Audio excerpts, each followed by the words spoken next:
नमस्कार, मैं पायल शुक्ला। आप सभी का स्वागत है न्यूज डंका हिंदी में।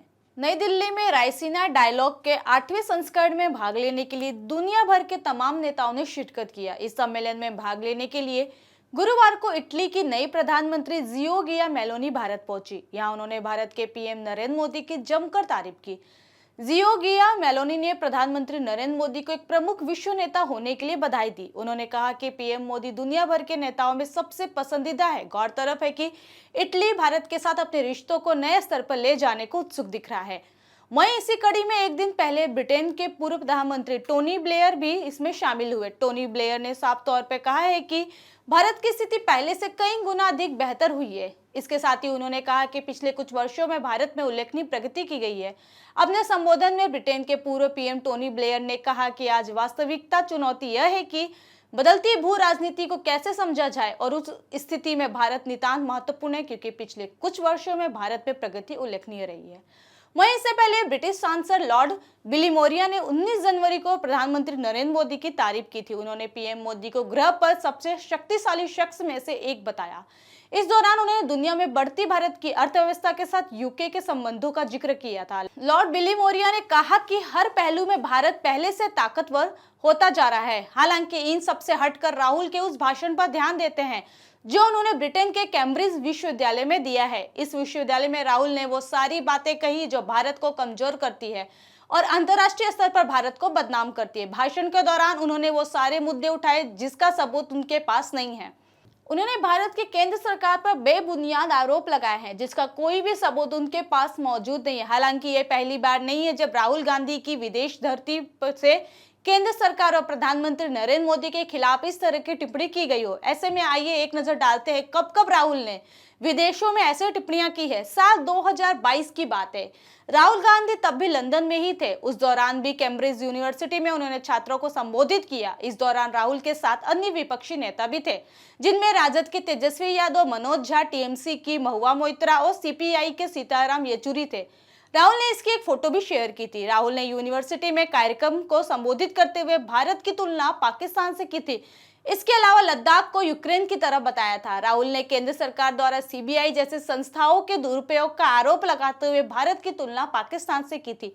सोचने वाली बात यह है कि राहुल गांधी और सोनिया गांधी स्वयं हेराल्ड केस में आरोपी हैं, बावजूद वो जमानत पर है। सीबीआई कैसे गलत हो सकती है, क्योंकि इस हेराल्ड केस की कार्रवाई सुप्रीम कोर्ट के आदेश पर हुआ है। पाकिस्तान में पनपने वाले आतंकी संगठन जो आए दिन भारत के लोगों को निशाना बनाते हैं, ऐसे में पाकिस्तान से भारत की तुलना यह राहुल गांधी के घटिया मानसिकता को दर्शाता है।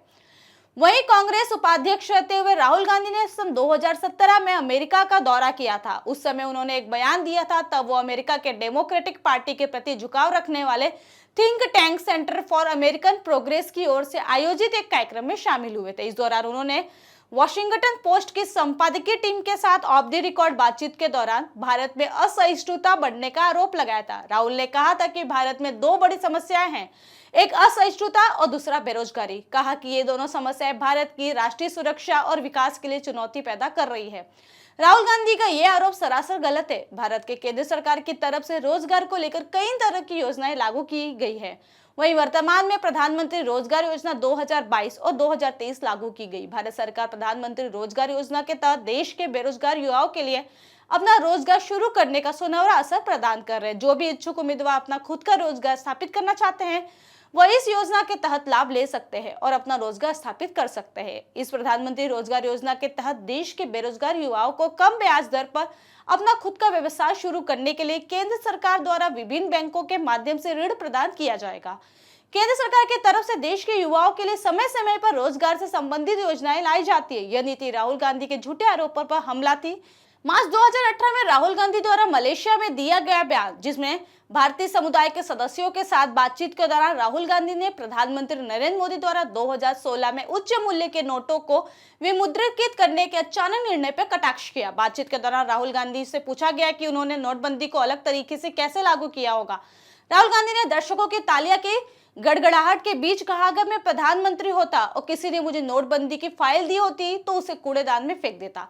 लेकिन शायद राहुल गांधी को पता नहीं कि नोटबंदी ने देश में काला धन कमाने वाले गिरोहों का पर्दाफाश किया। बैंकों में होने वाली वित्तीय लेन देन में पारदर्शिता आ गई, साथ ही डिजिटल वित्तीय लेन देन को बढ़ावा मिला, आतंकवाद के आर्थिक स्रोतों पर लगाम कसा, नोटबंदी ने नुकसान जरूर हुए होंगे पर फायदे उससे ज्यादा। दरअसल आजादी के बाद से ही देश की जनता एक ऐसे फैसले और नीति की बाट जो रही थी जो भ्रष्टाचार पर लगाम लगाए और एक साफ सुथरे तंत्र को विकसित करे। नोटबंदी का नीति इस भ्रष्टाचार पर रोक लगाने में कई हद तक सफल साबित हुआ। वहीं उनका साल 2018 में दिया गया बयान, जिसमें सिंगापुर में Lee Kuan Yew School of Public Policy में एक पैनल चर्चा में बोलते हुए राहुल गांधी ने कहा कि देश में डराने धमकाने का सामान्य माहौल है और चुनाव जीतने के लिए लोगों को विभाजित करने की राजनीति की जा रही है। यदि आप मुझसे पूछते हैं कि मुझे अपने देश पर क्या गर्व है, यह बहुलता का विचार है। यह विचार है कि भारत में लोग जो चाहे कह सकते हैं, कुछ भी कर सकते हैं और उन्हें किसी भी समस्या का सामना नहीं करना पड़ेगा। लेकिन राहुल गांधी शायद यह भूल गए कि भारत एक लोकतांत्रिक देश है। भारत में सभी को बोलने की आजादी है, हर कोई अपने मन की बात कहता है। कांग्रेस की तरफ से समय समय पर देश के पीएम को लेकर आपत्तिजनक बयान दिया जाता है। क्या कभी आप पर कोई एक्शन लिया गया? नहीं। तो आप कैसे कह सकते हैं कि देश में लोकतंत्र खत्म हो गया है? यहाँ डराने धमकाने वाली राजनीति करने का अर्थ नहीं निकलता, क्योंकि भारत देश एक लोकतांत्रिक देश है जहां सभी को समानता का अधिकार दिया गया है। इसी तरह से बहरीन में जनवरी 2019 में राहुल गांधी ने बयान जारी किया। प्रवासी भारतीयों के एक सम्मेलन को संबोधित करते हुए पार्टी की बागडोर संभालने के बाद उनकी पहली विदेश यात्रा के दौरान राहुल गांधी ने भारतीय युवाओं को नौकरियां प्रदान करने में असमर्थता को लेकर केंद्र में भाजपा की अगुवाई वाली सरकार की आलोचना की थी। उन्होंने दावा किया था कि गुस्सा सड़कों पर दिखाई दे रहा है और तेजी से बढ़ रहा है। दूसरी ओर सरकार डर को समुदाय के बीच नफरत में बदलने में व्यस्त है। पीएम मोदी ने देश के युवाओं के लिए रोजगार संबंधी कई सुविधाओं को चलन में लाया। हालांकि कांग्रेस की समय यह रोजगार नीति देखने नहीं मिली। आम जनता उस समय रोजगार की समस्या से त्रस्त थी। कांग्रेस को मोदी सरकार के कार्यकाल से पहले खुद के कार्यकाल में रोजगार को लेकर क्या नीति अपनाई गई थी, इस पर बोलना चाहिए। राहुल ने कैम्ब्रिज विश्वविद्यालय में अपने संबोधन के दौरान पुलवामा हमले का भी जिक्र किया। उन्होंने जम्मू कश्मीर को कथाकथित हिंसक जगह बता दिया। राहुल ने कहा था कि भारत में लोकतंत्र खतरे में है। मेरे फोन में भी पेगासस था। मुझे अधिकारियों ने सलाह दी थी कि मैं फोन पर सावधानी से बात करूं, क्योंकि फोन की रिकॉर्डिंग की जा रही थी। भारत के जवानों का मजाक उड़ाने वाले, उनकी सॉरी पर उंगली उठाने का काम हमेशा से ही कांग्रेस ने किया है। पुलवामा के मुद्दे को लेकर राहुल गांधी क्या साबित करना चाहते हैं? सर्जिकल स्ट्राइक का एक प्रूफ मांगते हैं और पुलवामा हमले का जिक्र करते हैं। वही बात यदि फोन में पेगासस होने की करे तो शक होने पर आपने कोई एफआईआर क्यों नहीं कराई? आपको केंद्र पर नहीं भरोसा है तो क्या देश के कानून पर भी भरोसा नहीं है? समस्या यह है कि आप किस आधार पर केस दर्ज करते, क्योंकि आपको भी पता है कि यह सब आपका सोचा समझा बना बनाया एक विवाद है जिसका कोई मतलब नहीं था।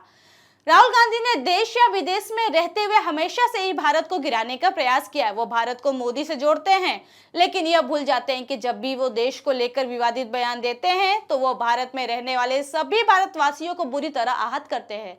राहुल गांधी ने भारत को बदनाम करने का कोई रास्ता नहीं छोड़ा। राहुल गांधी ने भारत देश की नाक कटाने में कोई कसर नहीं छोड़ी।